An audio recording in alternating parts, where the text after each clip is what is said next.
Namaste ji, namaste. So, in the previous one, we spoke about how most of us aren't intelligent or special.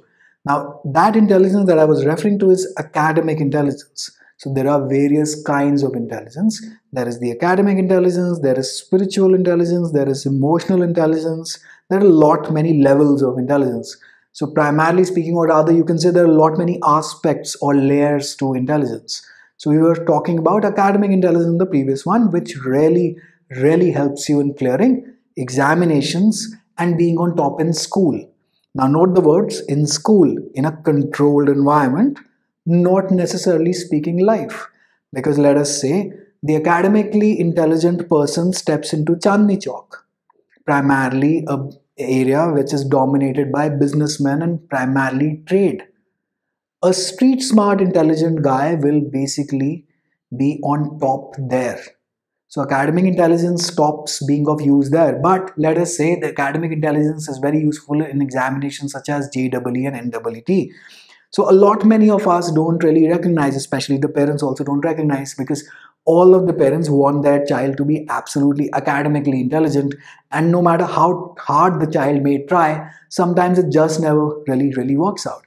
Now, for example, if I were to tell you that your height will be 6'4" before that you're born, and your arms will be slightly lengthy, but you will have very tiny legs, disproportionate legs to your body, and you'll be like, bloody hell, what exactly will I be, how will it be of any use to me?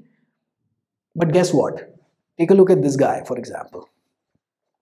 You put him in a swimming pool, and there is no way that anyone, and this is on record as well, has ever beaten him in Olympics of all places. The most decorated athlete, Michael Phelps.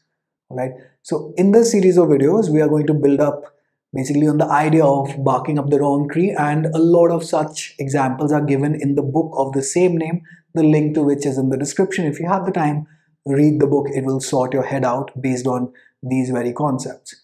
Now coming back to this guy, for example, Michael Phelps here.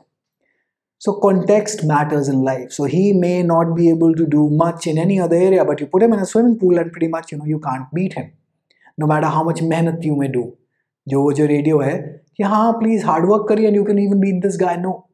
Consider this guy, for example, Brock Lesnar. I don't think that I can work out as much as I want to, develop fighting skills as much as I want to, that I can ever beat him. He's 6'5", 300 pounds. How exactly do you think that I can ever possibly beat him? Just can't be done. That is why we have weight classes in boxing. That is why we have weight classes in UFCs, because otherwise the bigger guy will dominate you, right? Now you put him in a ring and there is pretty much no match because he's made for it, right? And a lot many times I see a lot many people in things that are never made for them. So by your hard work, you will be able to reach a certain point, but it will be so much of a grind that pretty much, it will be a miserable life, right? So it is imperative to live a happy and a materially successful and a spiritually sound life, to think about what you are made of. And to find that out, we have to use the process of elimination, that what you are not made for, all right? So, for example, in this case, again, Brock Lesnar's case, he won't be able to clear the UPSC or the JEE or the NEET ever, right? Must be, can't ever do that. Exceptions aside, forget those exceptions. But if you give this guy a ring, he will perform exceptionally well. Similarly, take the example of a fire, right? Fire in your kitchen cooks your food, it's a very useful thing. In a cremation ground, it cooks the body, disposes of the body. Same thing, but different context. So things become different. So for example, knife in the hand of a murderer and again in the kitchen, knife remains the same. So therefore, as students, so primarily our audiences, primarily made up of students, we need to realize that maybe sometimes we just aren't academically intelligent, but that doesn't mean that life is over and I'm unable to clear this exam despite taking 2 to 3 attempts at it. You can excel in life provided that you figure out which area suits you best. And I kid you not, an ugly duckling in a different pond can be a swan. That's how pretty much life works. And academic intelligence है ठीक है, otherwise can be increased by hard work. For that you need to drop everything else and focus on increasing your intelligence. And how is that done exactly? So I got a comment also the other day that how do we increase this academic intelligence? That is primarily done through aptitude, logical reasoning and critical reasoning books, primarily speaking, and then increasing your memory power. Basically it is a sort of a tapasya wherein you drop out rather everything else and then sit down and increase your intelligence. So you grow intelligent. Academically intelligence also increases as you age a little, so therefore people need to take drop years. Okay, the point of this video is the different kinds of intelligence, and that you tune yourself in the area where you are intelligent in that field. It may not necessarily be academic intelligence. And don't take these videos as an excuse out of hard work for at working in your academics. नहीं वो तो अलग-अलग type का होता है, मैं तो हूँ ही नहीं. Maybe you are, this is just general generic advice. So don't use it as an excuse for escapism into your own failures. Don't do that. But do recognize what works out for you. So you may be a terrific musician, you may be a terrific, into painting, you may be sketching, you may be an artist, and then you may just not will be doing well at your studies no matter how hard you try. So let us say that you try hard at that aspect and it works out great, but in some cases I've noticed that no matter how hard you try, well, this is pretty much not for you. Well, then what do? You pick out the field in which it suits you best. For example, Michael Phelps, swimming; Brock Lesnar, wrestling, or UFC, whatever it is. A guy such as me, you can't expect me to clear the JEE. I won't be able to clear it ever. Even despite at this age, I cannot clear it because my maths is really, really not up to the mark. Sure enough, if I try hard, but then my competition is better than me.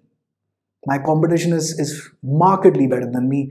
It's those academically intelligent folks are really much more intelligent than me, even at the age of 17. And even though I'm twice their age, they will still outperform me in those areas, no matter how hard I try.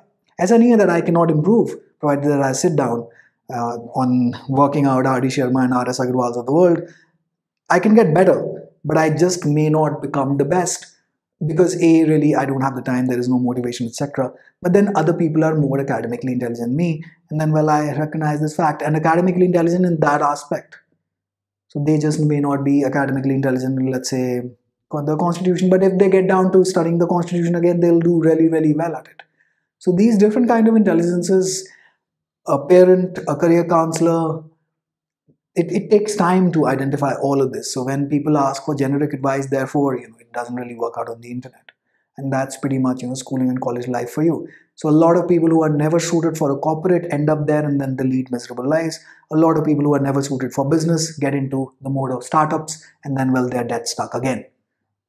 And we need to figure out or rather through the process of elimination, what may just works for us and what may just be the best for us, may just not necessarily be following the herd. And that can lead to a very, very happy life, because what is life except for time?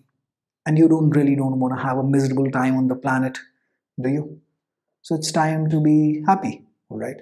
Check out the book. I believe it will be of incredible help to you, provided that you read through it, and will sort out a bit of your life and career for you, all right?